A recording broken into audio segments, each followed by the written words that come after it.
Hey guys, I'm back out in my garage again today. Um, I figured I would do a review of all the mods I put on the bike so far, or not even on the bike, but all the products I've used on the bike. Um, just give you a quick rundown, quick, down and dirty. Just if I like it, if I dislike it, um, if I think it's worth the money. So let me go ahead and start off with, flipping around here. I'd like to start off with the motorcycle cover I have. This one's a super lightweight.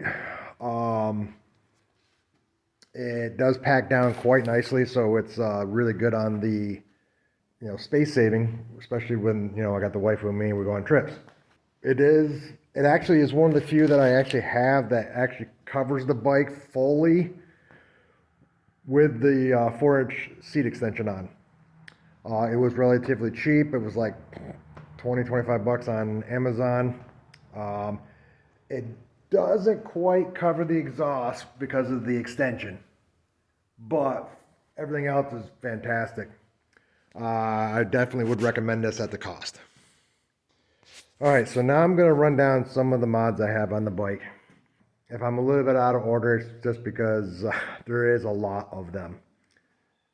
So the biggest and best one that I have right now, obviously you can see, is the Russell Daylong. This is the full touring seat with their with their driver backrest and the bag. This is the stock passenger backrest. I did not see a purpose in doing that one. Any aftermarket seat they're pricey, but this was well worth the cost. For me, it's fantastic. For the passenger, it is insanely more cushion. Really recommend that. I also have the Kiriakin 4-inch extension on here, which pushes the passenger thing back 4 inches. So this is a custom seat from Russell Daylong. They added 4 inches to the seat, and it fits like a glove.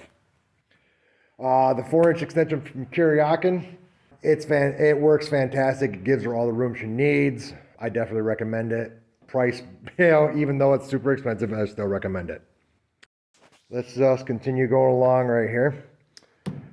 I have the Gold Strike passenger armrest. I think they're kind of pricey for what they are. I wish they also covered the entire span. They look a little weird because they're a little short or a little thin. These, if you want, yes, you need something there because otherwise there's no armrest. There are a couple other brands you could try, but the Kiriakin big ass cup holders. I got one, the passenger one, and the driver one. The driver one for the DCT side is absolutely amazing. With your windshield, you can put anything there, even an empty bottle, it won't go flying out. Now, when you're driving down the road, the passenger one kind of drives like this, unless if you got something that's like an empty bottle in there, it'll come flying out. So, but it is good, nice to have a water bottle there. So if you have if my wife takes a water can, it fits in there beautifully. Let's go ahead and continue up here. I have the Gold Strike grips and the wings on them. The grips are fantastic. I absolutely love them. I actually really love it with the wings because you can just kind of rest your palm on this. The 3M tape that comes up with it is kind of crap. Once you can use theirs for now, but once you get it kind of dialed in where you want it, I recommend peeling these up and replacing the 3M tape with, I use double-sided Gorilla Tape. Something with much more stick. The grips themselves are night and day, though. The stock grips are too thin. I also have the Quick Grip Ram phone mount. I actually prefer this. I actually prefer this over their X clamp by far. I know a lot of people use the quad lock. I really enjoy this though because you can just kind of move around where you need to, and I don't have to mess with the case on my phone. Let's see here. Lots of mods, lots of mods. I have a screen protector on the screen. Yes, it is worth the extra cost for that. It stops the swirlies and anything on the screen. Protects it from scratches, and it does not glare whatsoever. That one was easy to put on. The protector that I have on the headlight was a lot harder to deal with. But you could barely tell it's on there, and it's done what it needs to do. There is no cracks, dings in my headlight, and I hit the bird the other day, and it did its job. No cracks. Really recommend that for the cost. The Kuryakin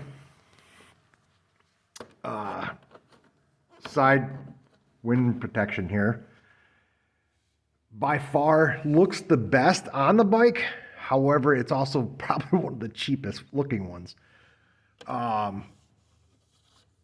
It definitely is. It definitely works. It is really amazing product. Way expensive for what it is though. And if you do buy them, go out and get yourself some new bolts. As you can see, the ones they give you rust instantly. But it's still a fantastic product. All of the Gold Strike floorboards and passenger highway bags and the extended brake pedal and their highway pegs. The floorboard is a perfect width and length, so it doesn't mess with your brake pedal. The Gold Strike highway pegs for the driver are amazing. And my wife absolutely loves the Gold Strike passenger highway pegs. They're all really expensive once again. Of course, all the products for Goldwings are expensive. But those were definitely worth the cost. She loves those. Now, for some purely kind of cosmetic add-ons, not really functional. Well, they are functional. These are moth mirrors. I really like having DRL right in the mirror. And this is the blue mirror. I absolutely love the clarity coming off of these. Also, I have the Pathfinder DRLs lights in the mirror I replaced.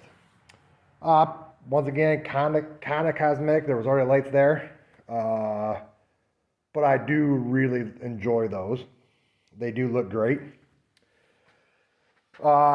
These are the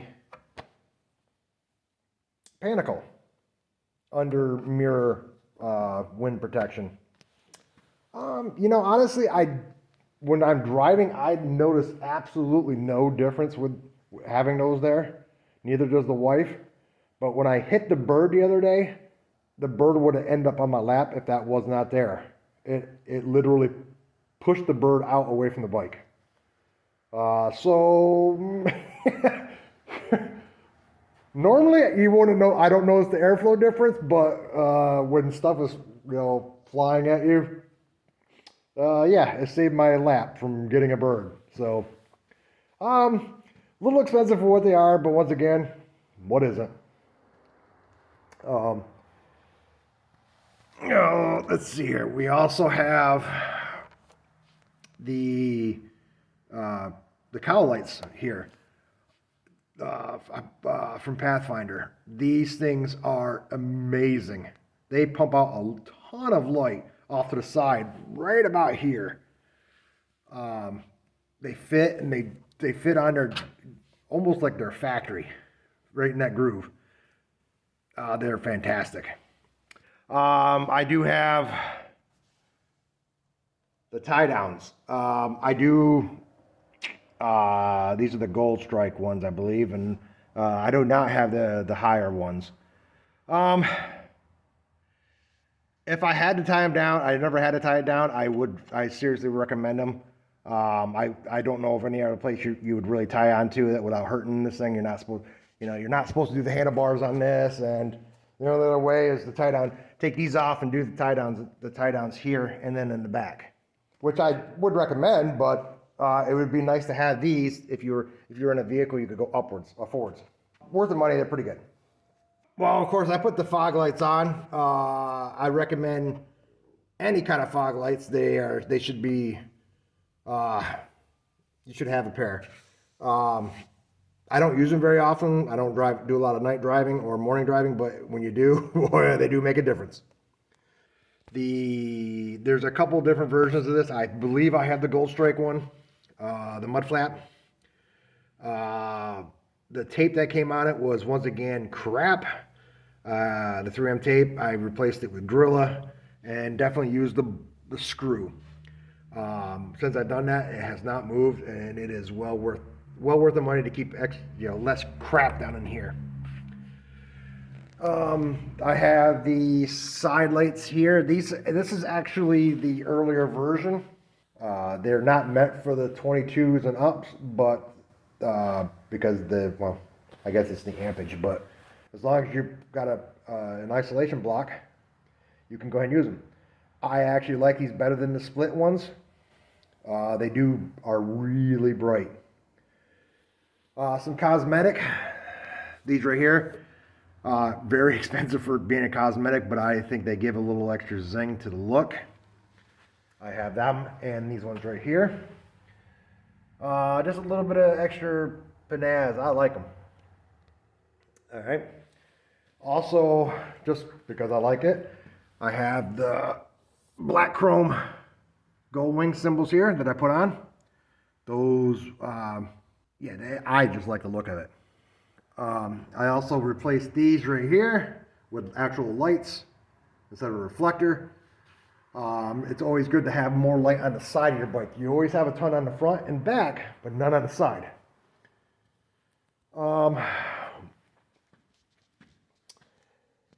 The tail rack, I actually like the tail rack, and this is actually a Gold Strike light here. I actually like it, but I think next time I would just do the light on the bottom of the rack instead of drilling in. I definitely won't do both, but if I had to do it again, I'd probably switch from this up to the upper here. That way, it would no drilling into the box. The lights down here, the DRL lights down here from Pathfinder are absolutely fantastic. They sync up great with your standard lights. Also, I have a license light here with a little gold symbol in there. LED, which stands out really good. I enjoyed that one for the price. What else do we have? We have the traction dynamic skid plate underneath there.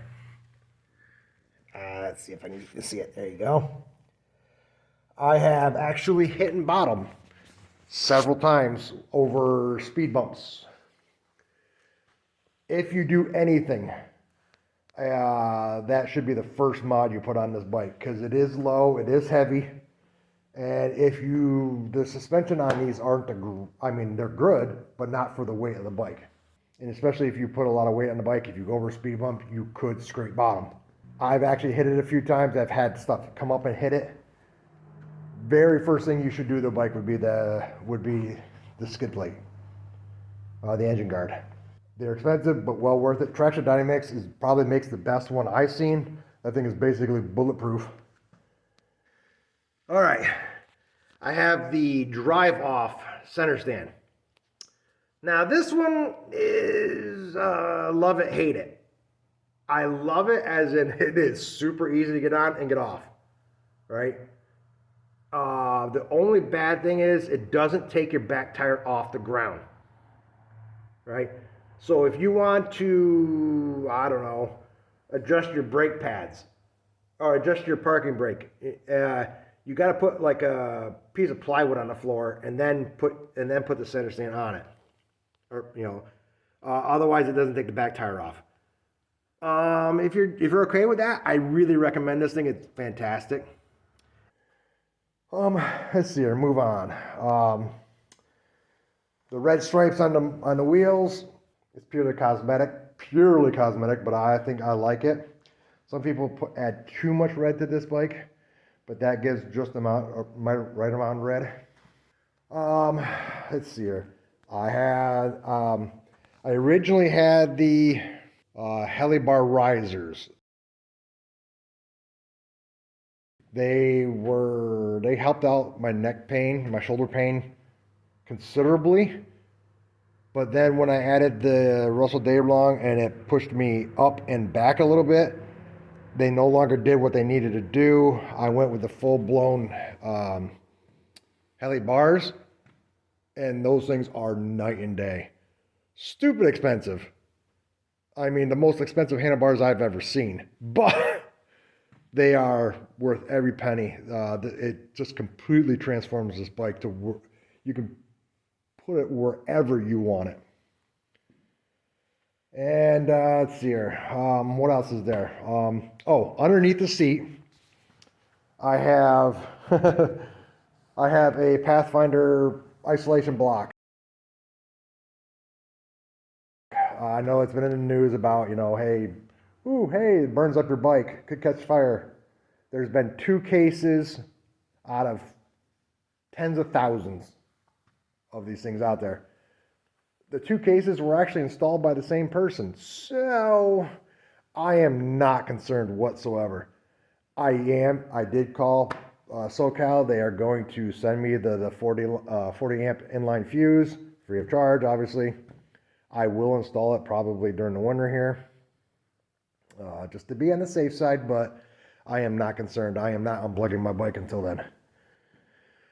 Um, let's see what you can't see underneath. Because I had the Pathfinder, I didn't use all the different connections for all the different lights I have. You know, um, I had to splice off all the ends, and I used Wagos. Wagos instead of fly nuts or anything like that is definitely the way to go. If you're going that route and you want to save a little bit of money, they work fantastic. If I was to redo it now, since COVID ended and everything else, they have a bunch of basically, Ghost Strike makes a bar, Pathfinder makes a bar, Electrical Connections makes bars with adapters for all the major companies, so you could just plug and play. I would go that route these days, but let's see here. What else do I have on here? The little cord here for protecting the wires. This little cord wrap. It's super cheap. Great way of protecting your lines. Um, Recommend that for really cheap. I use the Noco uh, charger, and I put in a little block right here, so it looks really nice. As you can see,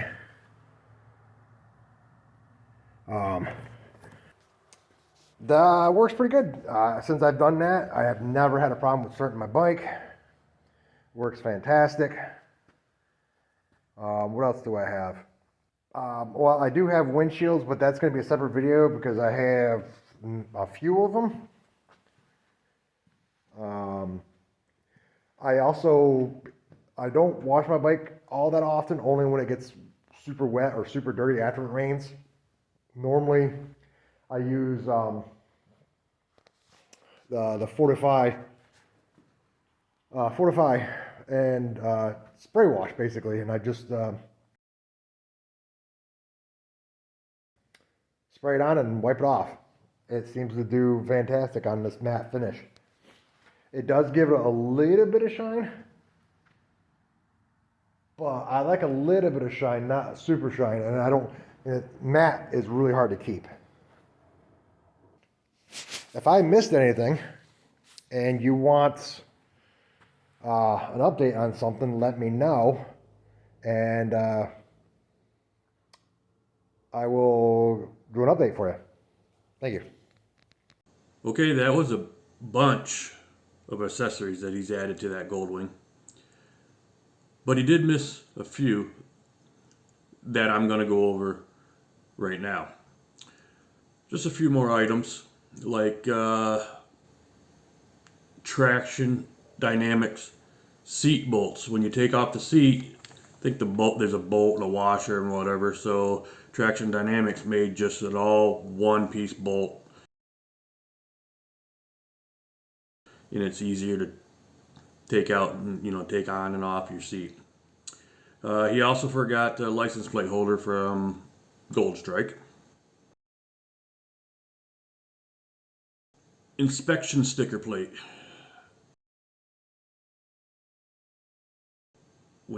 Up in New York, you gotta inspect your motorcycles, and you get a little sticker, put it on there. When he first got the bike, there was no place to put it. That stuck. He got inspected, stuck it on the bike, and it flew right off. It didn't stick. So here's an inspection sticker plate. We, bolted it on through the forks, and that's where he puts his inspection sticker. He didn't show you the positive terminal on the battery. It's a little hard to get to, put jumpers on. So he purchased a positive post relocator. Sticks it out to the side a little bit more so you're able to get your jumpers on. Saddlebag liners.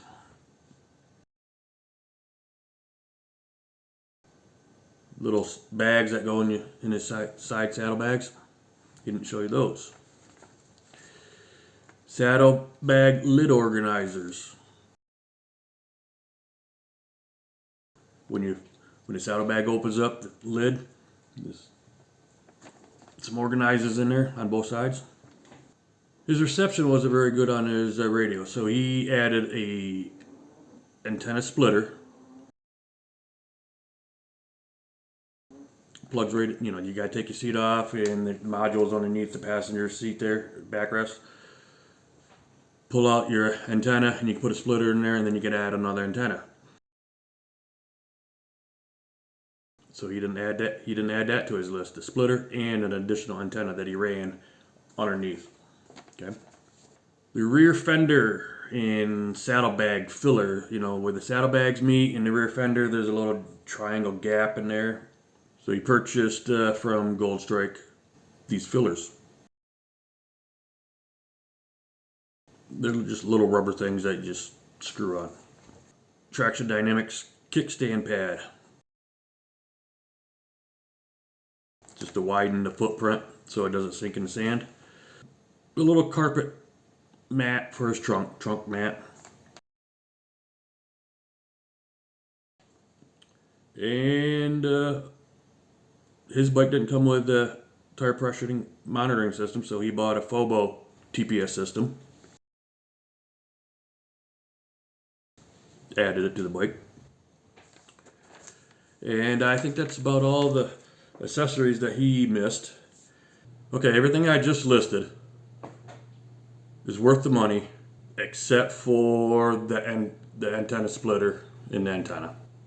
It really didn't make a difference, just very slightly, so it's not worth the money and the time to install that. But all the products I just listed, good products. Some of them may be more expensive and some of them may not be, but worth the money. And my brother said he would buy them again, except for the antenna splitter. All the accessories that I listed and all the accessories that he talked about in the videos, there'll be links in the description below. It's going to be a big list. Some of them are affiliate links and some of them are not. And that wraps up this video. If you're not already a subscriber, you know what to do. Hit all those buttons. And then we will see you in the next video. Thank you. Bye.